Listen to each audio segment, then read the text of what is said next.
بسم الله الحمد لله وحده والصلاة والسلام على من لا نبي بعده أما بعد. L'ouvrage Les 40 hadiths de l'imam An-Nawawi compte parmi les livres les plus célèbres de l'islam.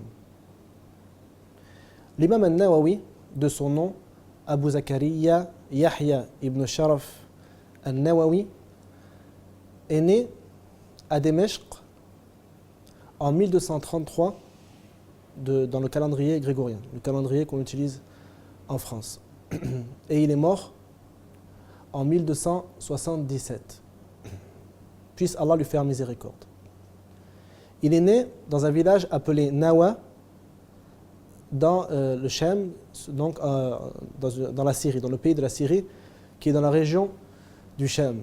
Il a voyagé lorsqu'il avait 18 ans à Démeshq, c'est-à-dire à Damas, où il a appris les différentes sciences religieuses. Et parmi ses plus importants professeurs, Tajuddin al-Firkah al-Fazzari. C'est un de ses professeurs les plus célèbres. C'était un important cheikh du madhab shafi'ite. L'imam An-Nawawi est parmi les savants et les érudits les plus célèbres en islam. En effet, de nombreuses œuvres, parmi ceux qu'il a écrits, ont été très lues et très enseignées chez les musulmans. Entre autres, Riyad al-Salihin, le jardin des vertueux, est parmi les livres les plus célèbres qui existent parmi les livres de hadith, les livres de la sunna du prophète, sallallahu alayhi wa sallam. Aussi les 40 hadiths, al-Arba'in al-Nawawiyya. Et il est encore plus célèbre dans le madhab shafi'ite. En effet, l'imam An-Nawawi était un érudit dans l'école de jurisprudence shafi'ite. Et cette école de jurisprudence a changé après l'écriture des œuvres de l'imam An-Nawawi. C'est-à-dire, l'imam An-Nawawi a écrit dans cette école des œuvres qui ont fait qu'après lui, tous les gens de cette école sont revenus aux œuvres de l'imam An-Nawawi, car il a su réunir tout ce qui avait été écrit avant lui et les œuvres de ceux qui l'ont précédé. Parmi ces livres les plus connus dans l'école shafi'ite, il y a Rawdat al-Talibin et Minhaj al-Talibin wa Umdat al-Muftin. Rawdat al-Talibin est bien connu, c'est un résumé du livre Al-Sharh al-Kabir de l'imam al-Rafi'i. Et Minhaj al-Talibin est un résumé d'un autre livre de l'imam al-Rafi'i qui s'appelle Al-Muharrar. L'imam An-Nawawi était quelqu'un de très pieux et connu pour son adoration et son ascétisme et pour être loin de vouloir les biens de cette vie d'ici-bas. Mais au contraire, il était très ascète et vivait dans la pauvreté par choix. Puisse Allah lui faire miséricorde. Les 40 hadiths de cet imam, l'imam An-Nawawi, comportent des règles très importantes, ce qu'on appelle qawa'id shar'iyya. Dans chacun de ces 40 hadiths, on a des règles générales religieuses. Que ce soit des règles de jurisprudence, que ce soit des règles de bienséance ou que ce soit des règles dans le dogme et la croyance. Nous allons essayer, au fur et à mesure de cette explication, de mémoriser chaque règle dans chaque hadith, de manière concise et résumée. L'imam An-Nawawi a dit, après avoir formulé l'introduction du livre, Al-Hadith al-Awwal, عن أمير المؤمنين أبي حفص عمر بن الخطاب رضي الله عنه قال سمعت رسول الله صلى الله عليه وسلم يقول إنما الأعمال بالنيات وإنما لكل امرئ ما نوى فمن كانت هجرته إلى الله ورسوله فهجرته إلى الله ورسوله ومن كانت هجرته لدنيا يصيبها أو امرأة ينكحها فهجرته إلى ما هاجر إليه رواه إمام المحدثين أبو عبد الله محمد بن إسماعيل ابن إبراهيم ابن المغيرة ابن بردزبة البخاري وأبو الحسين مسلم بن الحجاج بن مسلم القشيري النيسابوري. Ce qui signifie le premier hadith. D'après Amir al-Mu'minin, l'émir des croyants, Abu Hafs Omar ibn al-Khattab, c'est-à-dire le deuxième calife de l'islam, puisse Allah être satisfait de lui, il a dit: j'ai entendu le messager d'Allah sallallahu alayhi wa sallam dire: les actes ne valent que par leurs intentions, et chacun sera rétribué selon son intention. Quiconque donc accomplit l'émigration vers Allah et son messager, son émigration sera vers Allah et son messager. Et quiconque accomplit son émigration vers un bien de la vie d'ici-bas ou une femme qu'il veut épouser, alors son émigration sera pour ce vers quoi il a émigré. Ce hadith est rapporté par Al-Bukhari et Muslim. Donc il a cité le nom des deux savants de manière plus complète en disant Abu Abdullah Muhammad ibn Ismail, donc ça c'est Al-Bukhari, et Abu al-Hussein Muslim ibn al-Hajjaj, qui est l'imam Muslim. Premièrement, les savants ont dit de ce hadith qu'il était un des axes autour duquel tournait la religion. Ce hadith est un des axes autour duquel tourne la religion. En effet, l'imam Ahmed et l'imam al-Shafi'i ont dit هذا الحديث ثلث العلم. Donc, ce hadith est le tiers de la religion. Ils veulent dire par cela que la religion ou que la rétribution du serviteur se fera sur trois choses.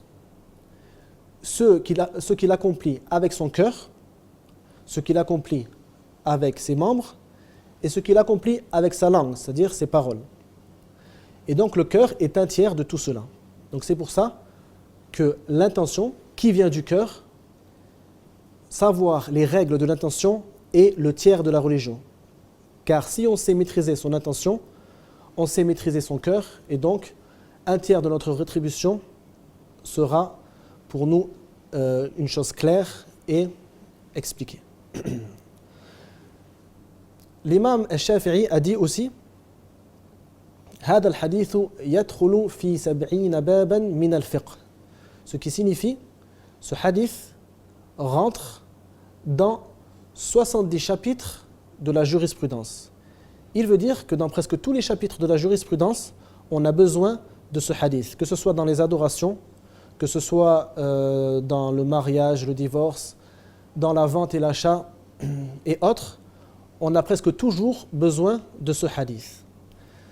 L'imam Abdurrahman ibn Mahdi disait: il convient que chaque ouvrage commence par ce hadith afin de rappeler au lecteur l'importance de l'intention.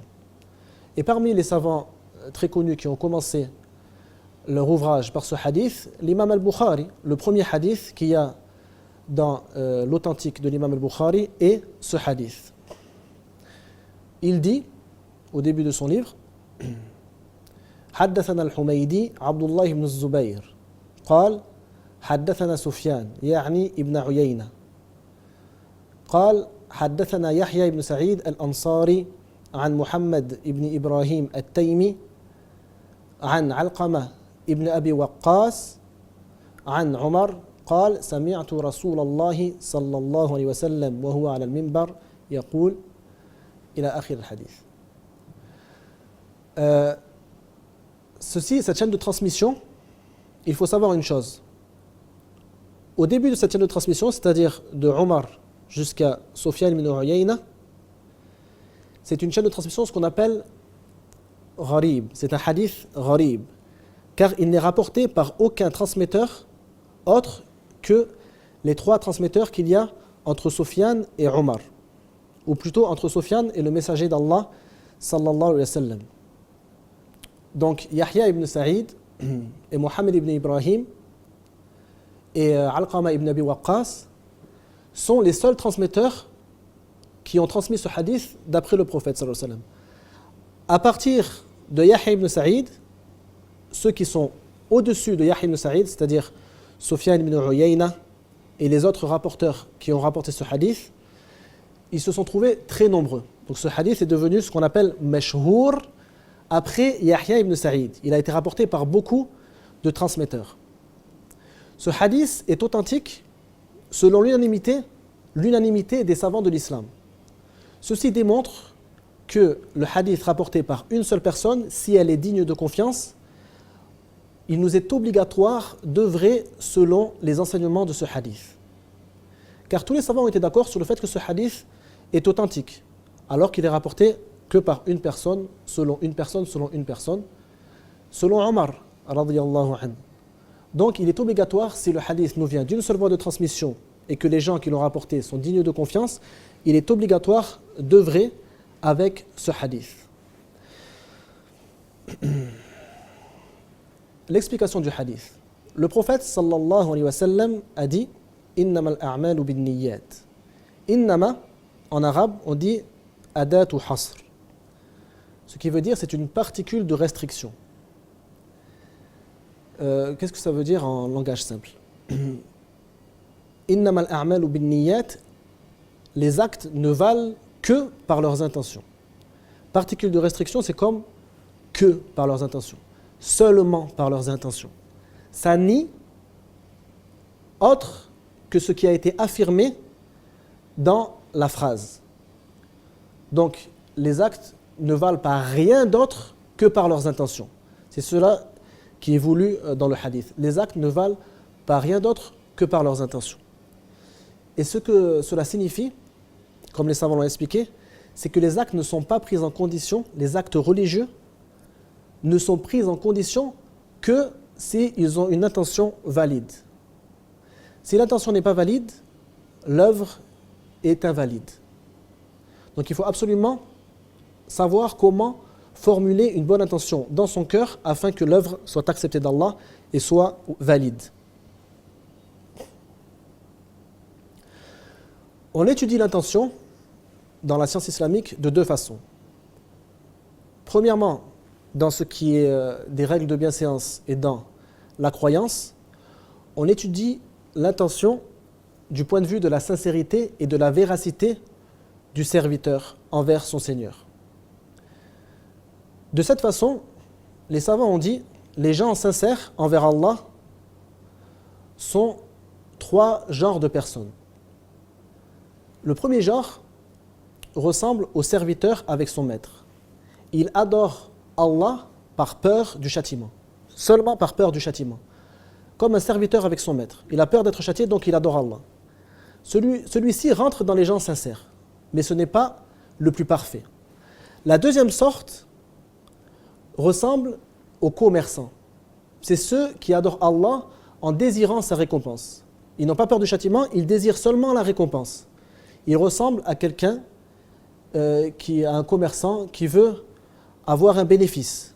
Donc les savants ont appelé ça l'adoration des commerçants. Le troisième genre, et c'est la façon la plus parfaite d'adorer Allah, a été appelé l'adoration des hommes libres. L'adoration des hommes libres, c'est celui qui adore Allah avec honte d'Allah, en sachant qu'il est négligent, en ayant peur que son œuvre soit refusée, avec l'espoir qu'elle soit acceptée, et en reconnaissant tous ses défauts. C'est la meilleure façon d'adorer Allah, mais ces trois genres de personnes sont des personnes sincères. Quiconque adorerait Allah en désirant autre chose, n'ayant ni peur, ni espoir, et n'étant pas du troisième genre, c'est-à-dire en ayant honte d'Allah, et aussi par reconnaissance pour les bienfaits qu'il nous donne. Bien sûr, les hommes libres aussi ont ce sentiment de reconnaissance et de remerciement pour Allah lorsqu'ils accomplissent leur adoration. Quiconque ne serait pas de ces trois genres de personnes ne serait pas sincère dans son adoration. Ceci est l'étude de an-niyya, l'étude de l'intention par rapport à ce qu'on appelle la sincérité ou la véracité. On étudie dans les livres de jurisprudence l'intention d'une autre manière. L'intention dans le sens, ce qui différencie l'habitude et l'adoration, ou ce qui différencie l'adoration d'une autre adoration. Que signifie cela?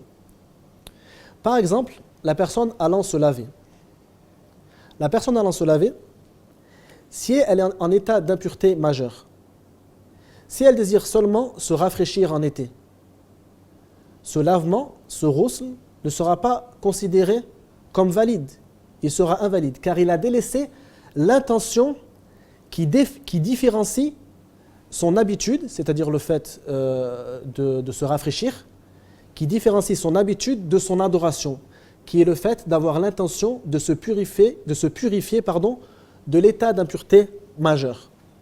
Donc, cette intention est très importante. Il faut qu'il ait l'intention de l'adoration, l'intention de se purifier afin que son ghusl, que ses ablutions majeures soient acceptées. Différencier l'adoration d'une autre adoration. Par exemple, une personne se lève pour accomplir la prière au moment de l'aube, au moment du fajr. Il prie donc 2 unités de prière. Il doit absolument émettre l'intention que cette prière qu'il prie est la prière obligatoire du fajr afin qu'elle soit valide. S'il émet l'intention de prier n'importe quelle prière ou de prier une prière surogatoire, son acte sera invalide. Donc il faut différencier l'adoration des habitudes et il faut aussi différencier l'adoration des autres adorations afin qu'elles soient acceptées.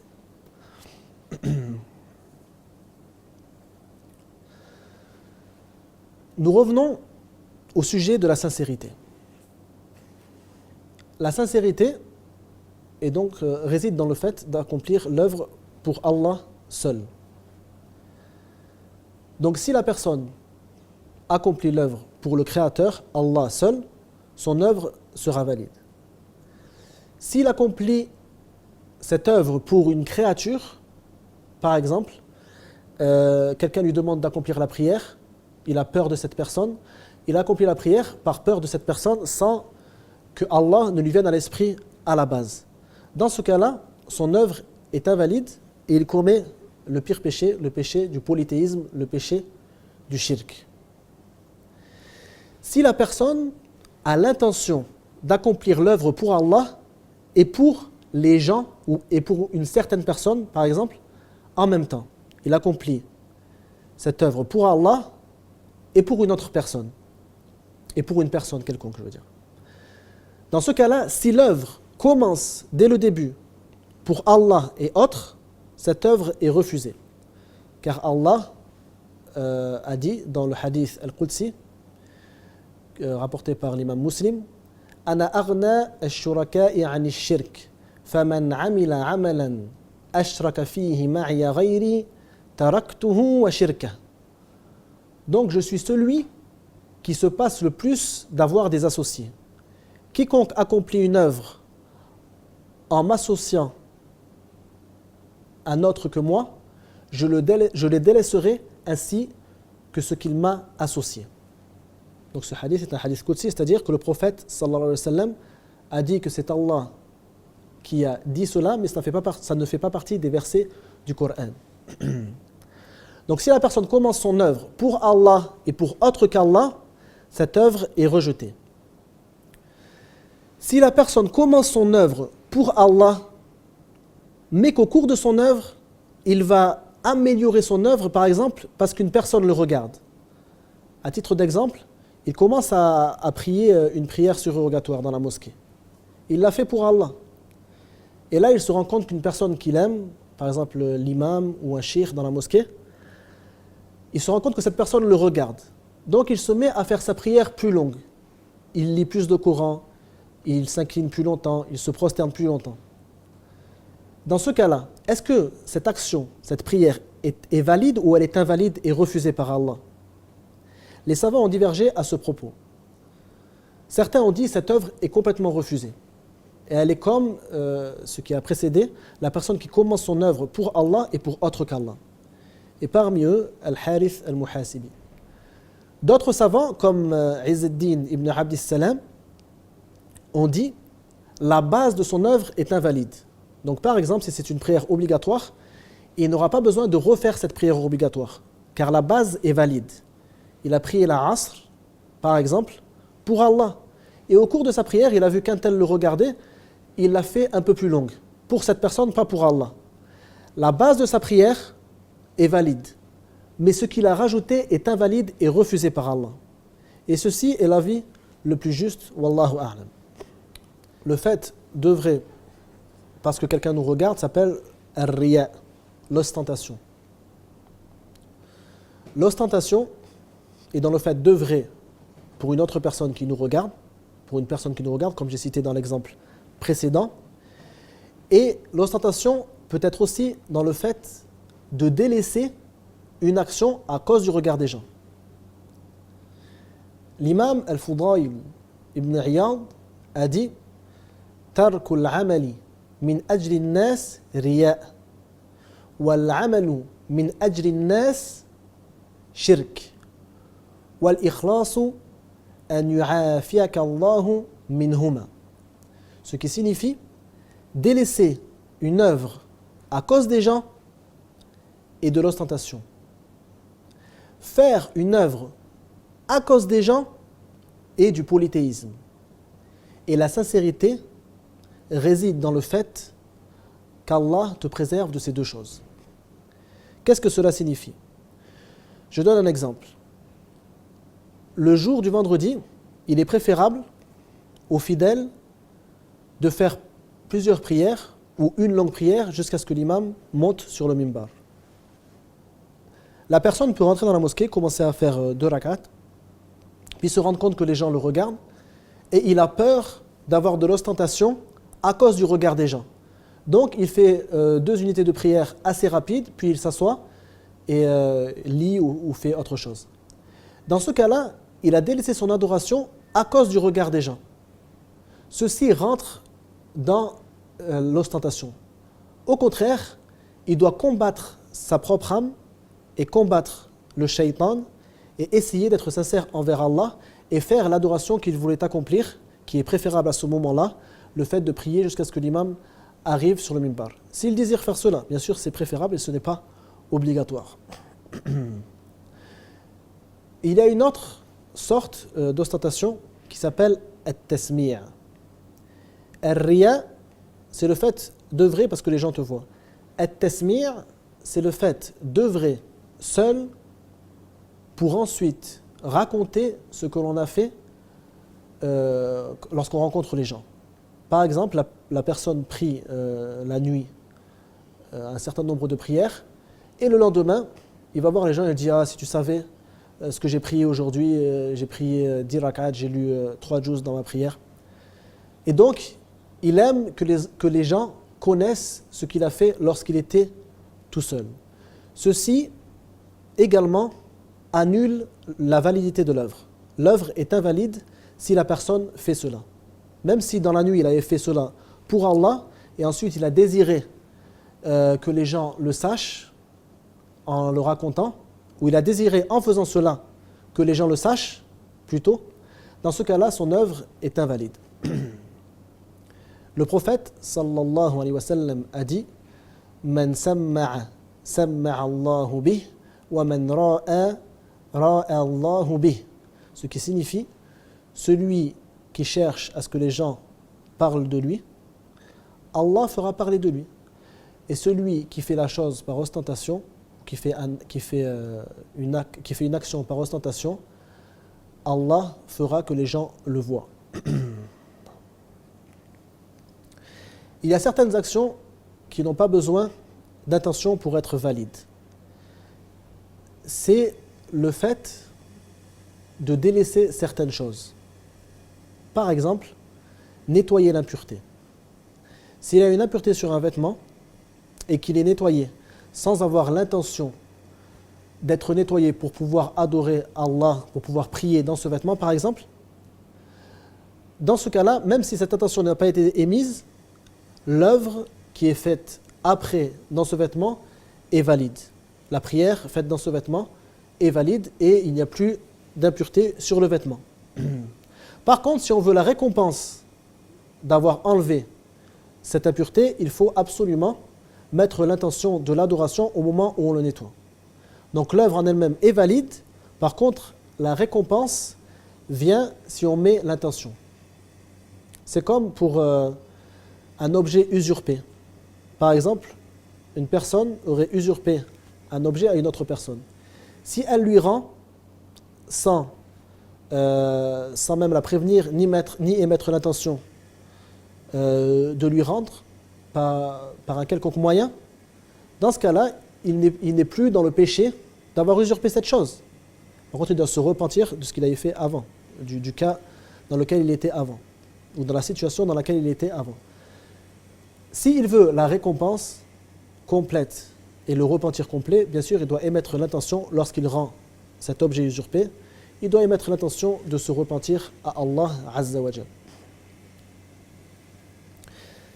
Est-il autorisé de demander à quelqu'un de nous remplacer dans un niyya, de prendre notre place en faisant une action et émettre la niyya à notre place?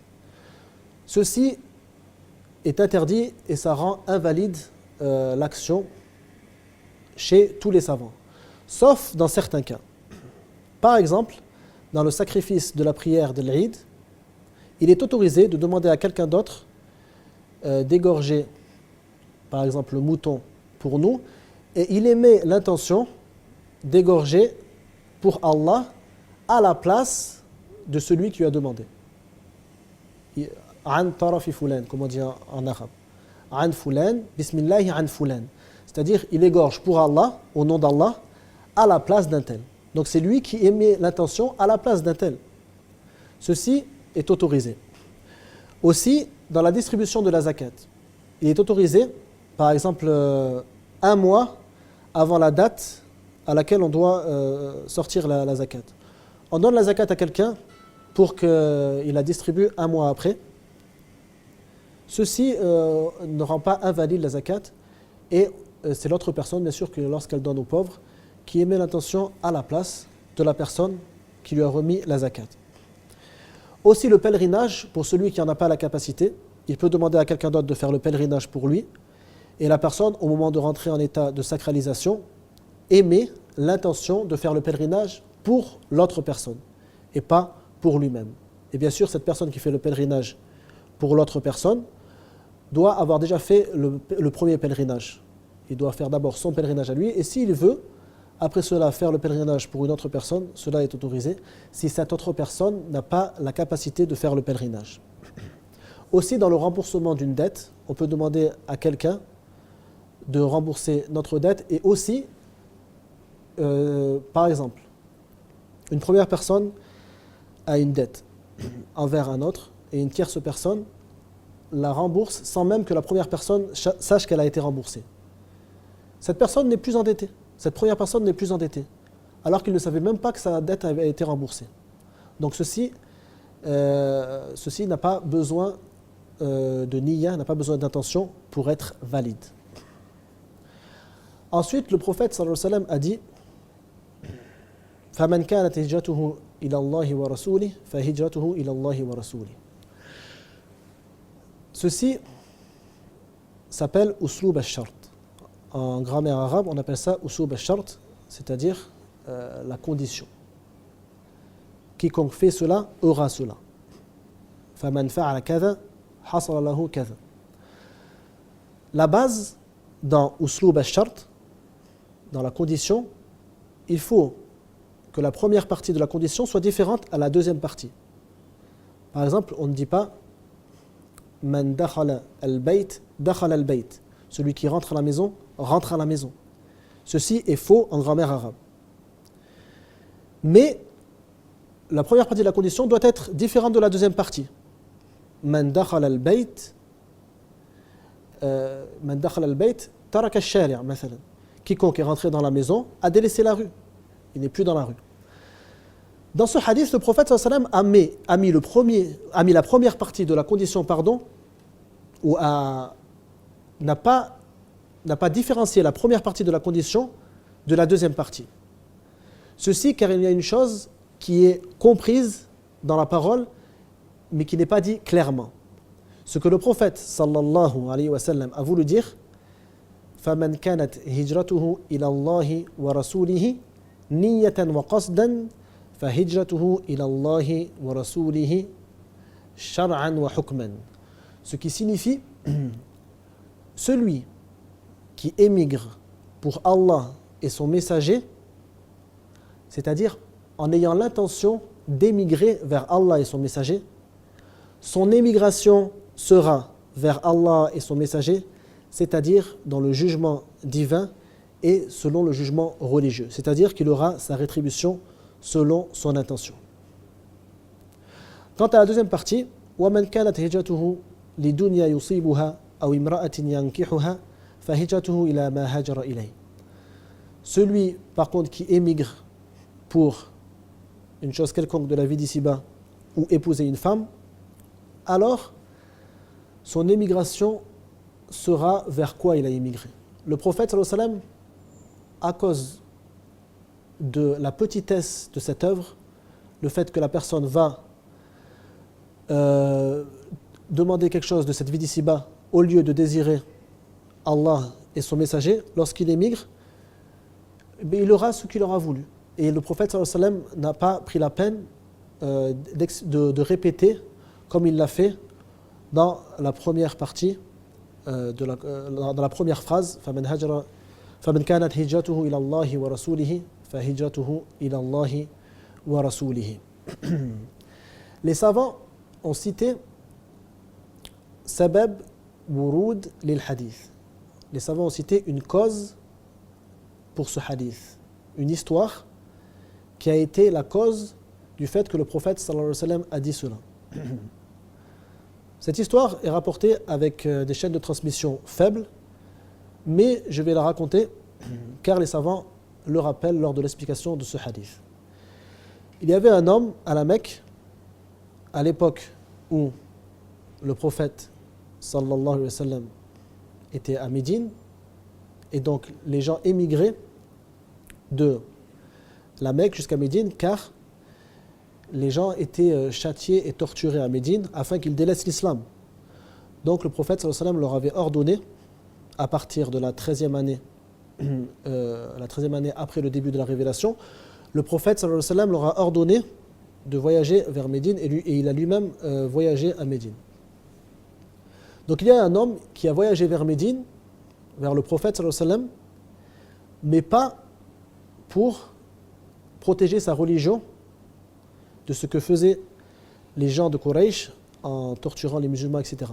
Mais il voulait se marier, il voulait épouser une femme qui s'appelait Qais. À cause de cette histoire, il a été appelé Muhajiru Qais, c'est-à-dire celui qui a émigré vers Qais. Et les gens le critiquaient en disant cela, car il a délaissé ce qui était mieux, le fait de voyager pour protéger sa religion, et il a délaissé cette intention immense et bénéfique et éminente, et il a remplacé par cette intention qui est seulement de se marier avec une femme. Par contre, s'il aurait fait son émigration pour rencontrer le messager d'Allah sallallahu alayhi wa sallam et être avec lui, et aussi pour se marier, cela revient à ce que nous avons rappelé au début. Et son œuvre aurait été, Inch'Allah, valide et aurait été acceptée. Le problème, c'est qu'il a délaissé complètement l'idée de voyager vers le messager d'Allah. Mais cette histoire, comme je l'ai dit, a été rapportée avec des chaînes de transmission faibles. Donc c'est juste pour la rappeler, car certains savants ont dit que cela a été la cause de ce hadith, de cette parole du prophète sallallahu alayhi wa sallam. Qu'est-ce que veut dire la hijra? L'émigration. Qu'est-ce que veut dire la hijra dans ce hadith?